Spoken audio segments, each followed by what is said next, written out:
brothers and sisters, and friends, and I see some enemies. In fact, I think we'd be fooling ourselves if we had an audience this large and didn't realize that there were some enemies present. So the principle that you seem to be thinking of it still as a bit of a voodoo dance, right? So they're saying a couple things. So they're saying you have the right to be informed of the cause and nature of the proceedings in one effect or another. They're saying that you're presumed innocent in one effect or another. And they're saying we're going to drag you down here without any regard for whether you're guilty or innocent while we figure out if you're guilty or not guilty. We're trying to point out the problems between those three propositions.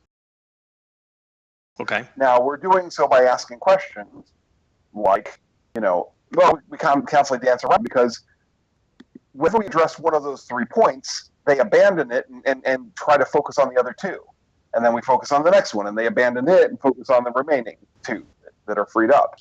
So it's kind of like showing that all 3 things can't be true at the same time, while anytime we talk about any one of them being false, they say the other 2 are true, or misdirect, and so forth. When we're asking for clarifications, it's not to frustrate them unduly, but rather to frustrate them in their own lie. And that's the biggest key that I was kind of. It's not that you were saying one way or another. It just seemed to be not part of your thought thinking. And I might have been easily mistaken, of course, but I wasn't seeing any indication that you were understanding that we're catching them up in their own dishonesty. Well, right. So they pluck you out of your house, they put you in a cage, and all they have is an assertion. They presume you innocent, sure, but we're just going to drag you in here anyways, and we're going to subject obviously you. They don't. Right, so they don't, right? They don't. The PR, right? The PR is that they tell you that they do, but the all reality is that they don't. But then they subject you to their the opposite. Yes, complete. An innocent person doesn't get dragged around. Right? Correct. And then they parade you in their system to try and get you to subject essentially yourself to what they're asserting, without proving anything. There's a gun involved, so right. There is a gun. You're not really relevant. Yeah, your wishes aren't really too relevant. But yes, right. There is everything is coerced essentially with violence. Yeah, generally. And at the end is always violence. It's violence as well. Yeah, it's violent throughout. It's violence throughout. It's an intimidated, coercive threat upon a person. I'm absolutely on board with that. Which would be fine upon a guilty person. Correct. I have no objection to threatening a guilty person with violence to correct the injustice of his own violence. Right. Right.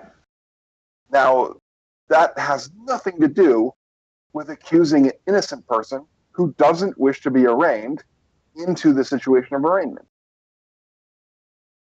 And that's where we are. Right. And it's like that whole Schrodinger's cat is that they are indecisive about whether you're guilty or innocent on the issue of jurisdiction. And that's why they don't submit any proof of it. Because they can't. Well, what would they submit? Well, exactly, right? In my case, that's the question. What would they submit? It's a malum prohibitum. And if they do submit something, then you can attack that, and once you've proven it false, they're done. That's one of the downsides of stating a case, is that you've put your case on the table. Once the trial of that case has begun, right?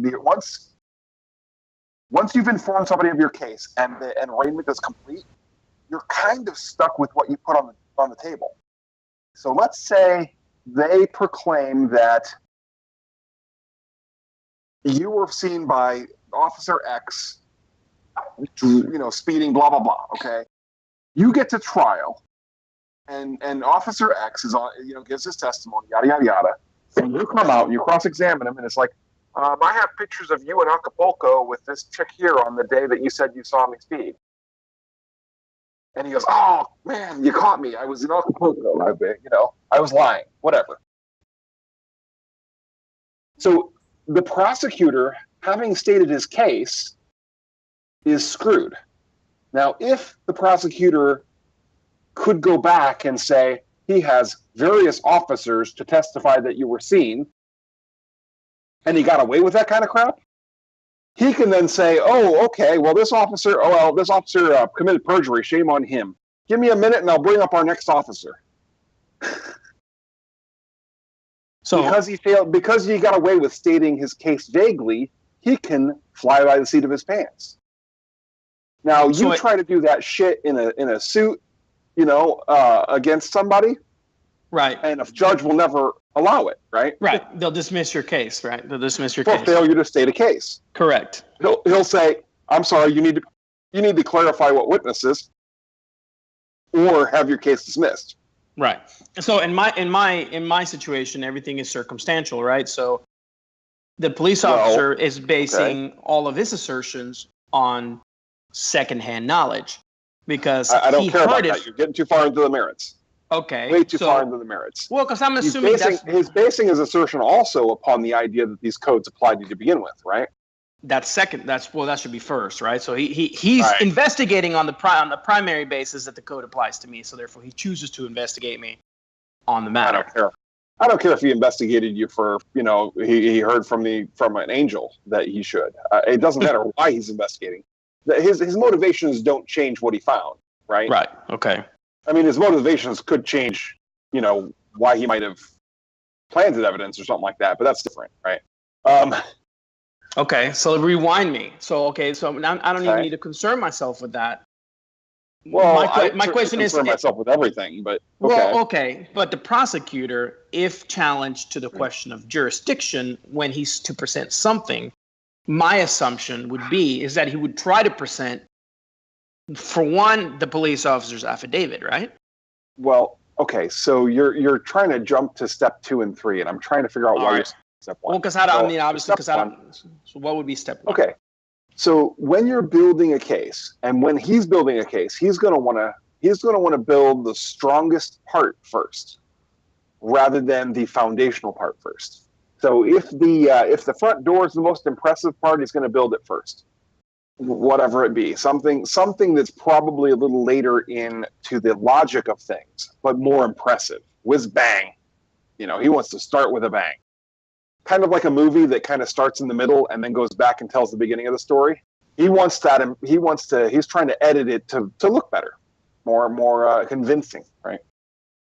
Here's the problem. A documentary is the other way around. A documentary needs to go chronologically or in order of importance, foundational first. So in theory, a case is supposed to be presented foundation first conclusion based upon that foundation, further conclusions based upon those, those evidences and so forth, and further you proceed by building up the foundation, and then the evidence that's related directly to that foundation, and then the evidence that's related directly to that evidence, and then so forth, until you get to your conclusion.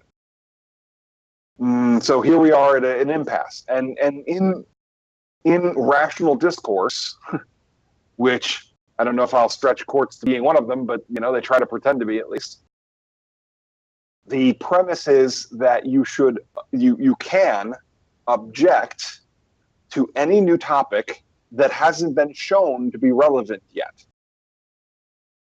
by saying objection foundation or presumes facts not in evidence. There's different ways of phrasing it. Right. Or he's arguing outside the pleadings, right? You can, no, not necessarily. The pleadings would be the umbrella. We're talking about arguing outside the proceedings is he's trying to build something that's not in the plot of land he bought to build something on. We're talking about foundation.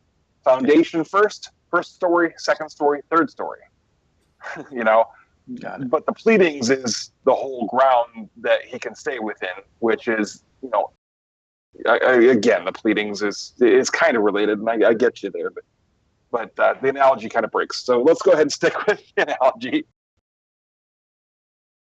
Objection foundation or objection presumes facts that are not yet in evidence, if you want to say it fully. That statement presumes something is true that has not yet been even presented as evidence.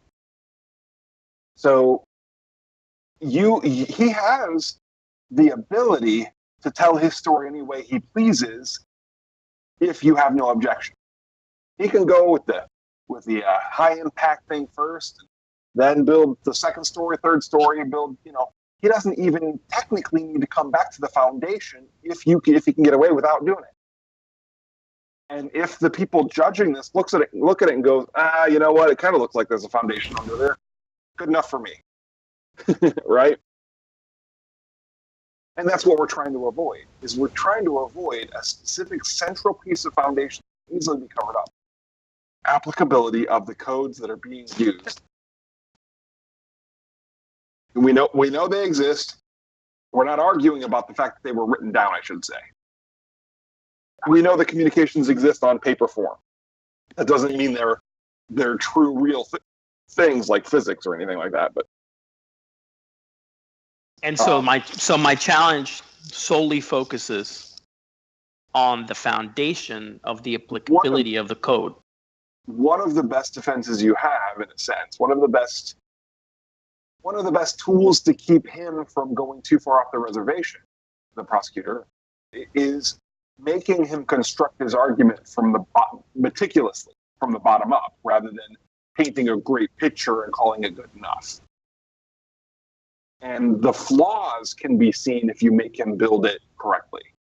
And one of the main flaws is, of course, failure to state a case on the issue of jurisdiction. Failure to even state that there's any reason to believe that there is jurisdiction, rather than just that he hardly believes it and the judge does too.